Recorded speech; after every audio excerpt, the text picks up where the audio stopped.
乌索普的家乡希罗布村，科亚的管家克洛原本是一个臭名昭著的海贼，因为觊觎科亚的家产，于是以管家的身份潜伏在科亚身边多年。时机成熟，克洛率领海贼团袭击希罗布村，路飞率领索隆、娜美、乌索普奋起反抗，打跑了克洛一伙。克洛一伙离开后，森林里被乌索普打晕的赞高醒来，赞高慌忙来到海边，正看到克洛船长和黑猫海贼团逐渐远去，消失在视野中。赞高有一种被抛弃的感觉，又饿又累的赞高偷偷潜入到村子里，躲进饭馆里吃东西。因为黑猫海贼团没有攻入希罗布村，村民们并不认识赞高。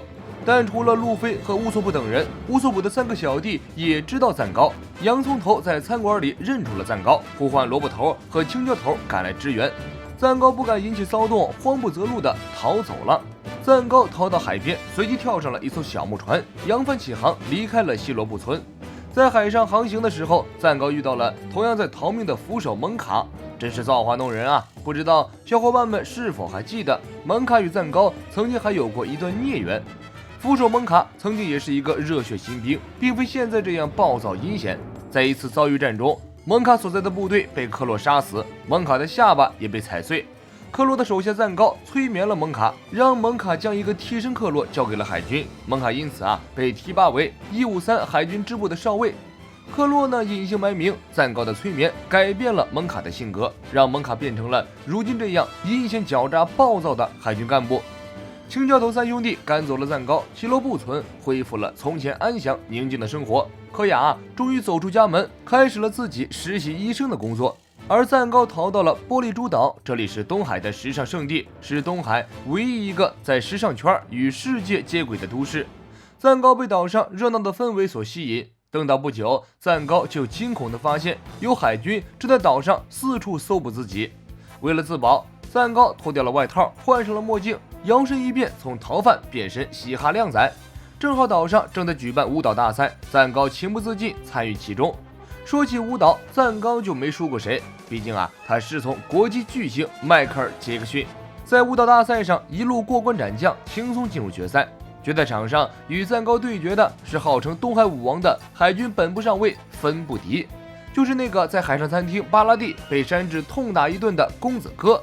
二人从最初的对决竞赛变成了以武会友，赞高以更胜一筹的舞姿拿到了舞蹈大赛的冠军，并得到了芬布迪的赞赏。比赛后，二人喝酒畅谈，结下深厚友谊。就在二人喝酒喝得兴致正高的时候，有海兵过来向芬布迪报告，在岛上找到了通缉犯赞高的外套和眼镜。旁边的赞高一口烟汽水喷了出来，差点呛死自己。好在呢，海军并没有认出自己。这时候赞高才知道，原来这个刚刚结交的好朋友竟然是海军上尉。此地不宜久留，赞高琢磨着找个机会溜出玻璃珠岛。很快机会便来了，岛上突然嘈杂起来，原来是郁金香海贼团袭击了小岛。芬布迪带领着自己的海军部队勇敢抵抗郁金香海贼团。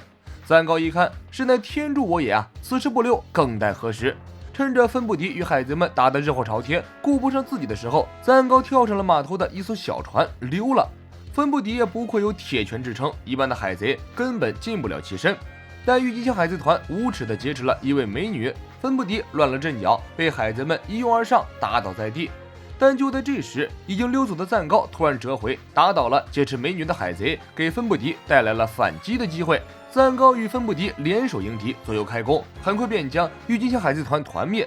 芬布迪此时也认出了赞高的真面目，在友情、法律和义务面前，芬布迪选择了自己心中的正义，以正义之名逮捕了赞高。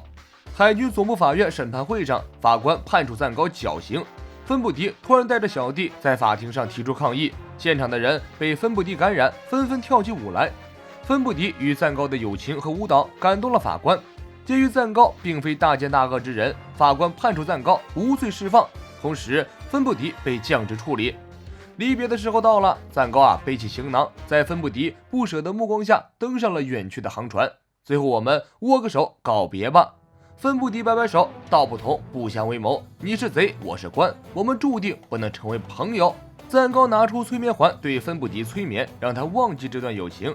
这时海军本部美女军官缇娜路过，赞高与芬布迪同时心跳加速，相中了缇娜。为了追求缇娜，两人以海军3等兵的身份加入了缇娜的部队。赞高成功洗白，正式加入海军。在后面剧情中的顶上战争篇，赞高与芬布迪以海军的身份登场顶上战争，参与了讨伐白胡子的战争。